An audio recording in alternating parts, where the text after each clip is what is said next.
ಈ ಕಾರ್ಯಕ್ರಮದ ಪ್ರಾಯೋಜಕರು ಯುವಂ ಯುಗಂ ಕನ್ನಡ ಮಾಸಿಕ ಪತ್ರಿಕೆ. ನಮಸ್ಕಾರ ವೀಕ್ಷಕರೇ, ಶ್ರೀಗರಿ ವಾರ್ತೆಗರಿಗೆ ಸ್ವಾಗತ.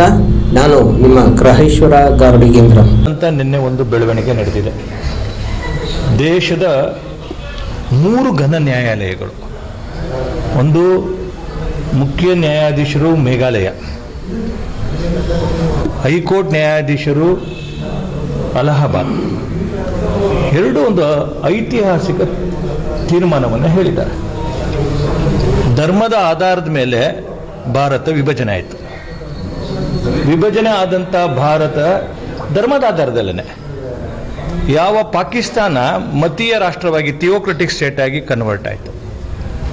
ಥಿಯೋಕ್ರಟಿಕ್ ಸ್ಟೇಟ್ ಆಗಿ ಕನ್ವರ್ಟ್ ಆದಮೇಲೆ ಯಾವ ಆಧಾರದ ಮೇಲೆ ಪೂಜ್ಯ ಅಂಬೇಡ್ಕರ್ ಅವರು ಕೂಡ ಬಯಸಿದ್ರು, ದೇಶ ವಿಭಜನೆ ಆಗಿದ್ದೆ ಧರ್ಮದ ಆಧಾರದ ಮೇಲೆ. ಇಲ್ಲಿ ಹಿಂದೂಗಳು ಆಗಬೇಕಾಯಿತು, ಸ್ವ್ಯಾಪಿಂಗ್ ಆಗಬೇಕಾಗಿತ್ತು.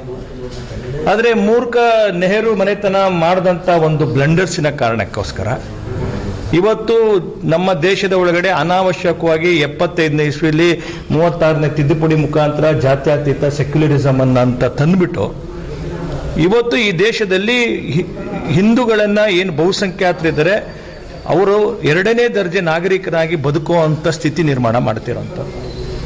ಇವತ್ತು ಬಾಂಗ್ಲಾದೇಶ ಯಾರಪ್ಪ ತಂದೆ ಅದರದು ಭಾರತ.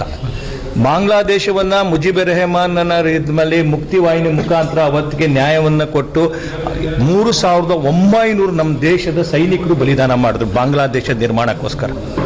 3900 ಅಷ್ಟು ದೊಡ್ಡ ನಮ್ಮ ಸೈನಿಕರ ಬಲಿದಾನ ವ್ಯರ್ಥ ಆಗಕ್ಕೆ ಬಿಡಬಾರ್ದು. ನಮ್ಮ ಬಲಿದಾನದ ಮುಖಾಂತರ ಹುಟ್ಟಂತ ರಾಷ್ಟ್ರ ಇವತ್ತು ನಮಗೆ ನೀವು ಬೇಕು, ನಾವು ಇಡೀ ದೇಶ ಗೆಲ್ತೀವಿ ಅಂತ ಹೊರಟಿರ್ತಕ್ಕಂಥದ್ದು. ಯಾಕೆ ಇದನ್ನ 2 ಜಡ್ಜ್ಮೆಂಟ್ ಅನ್ನ ನಾನು ಉಲ್ಲೇಖ ಮಾಡ್ತಾ ಇದ್ದೀನಿ ನಿನ್ನೆ ನಡೆದಿದ್ದು ಅಂದ್ರೆ, ಜುಡಿಷಿಯರಿ ಇವತ್ತು ಮಾತನಾಡ್ತಾ ಇದೆ. ಇವತ್ತು ಈ ದೇಶದ ಒಳಗಡೆ ಒಂದು ದೊಡ್ಡದಾದಂಥ ಕ್ರಾಂತಿಯನ್ನು ಆಗೋದಿದೆ. ಬಹಳ ಹತ್ತಿರ ದಿನಗಳಲ್ಲಿ ಯಾರು ಈ ಕತ್ತಿಯ ಭಾಷೆ ಮಾತನಾಡೋರಿಗೆ, ಯಾರು ಈ ಭಾಷೆ ಮಾತನಾಡುವಂಥವ್ರಿಗೆ ಅವರಿಗೆ ತಕ್ಕದಾದಂಥ ಉತ್ತರವನ್ನು ನಾವು ಸಮರ್ಥರಿದ್ದೀವಿ, ಕೊಡ್ತೇವೆ ನಾವು.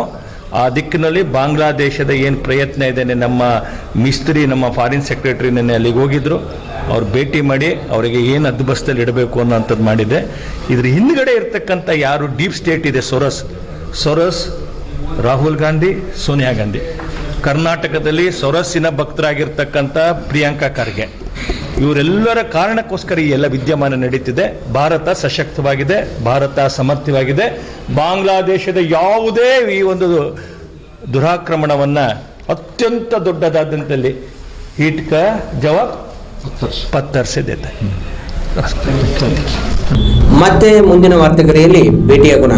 ಶ್ರೀಗರಿ, ನಿಮ್ಮ ಮನದಾಳದ ಗರಿ. ನಮಸ್ಕಾರ. ಶ್ರೀಗರಿ, ನಿಮ್ಮ ಮನದಾಳದ ಗರಿ. ಶ್ರೀಗರಿ, ನಿಮ್ಮ ಭಾವನೆಗಳ ಗರಿ.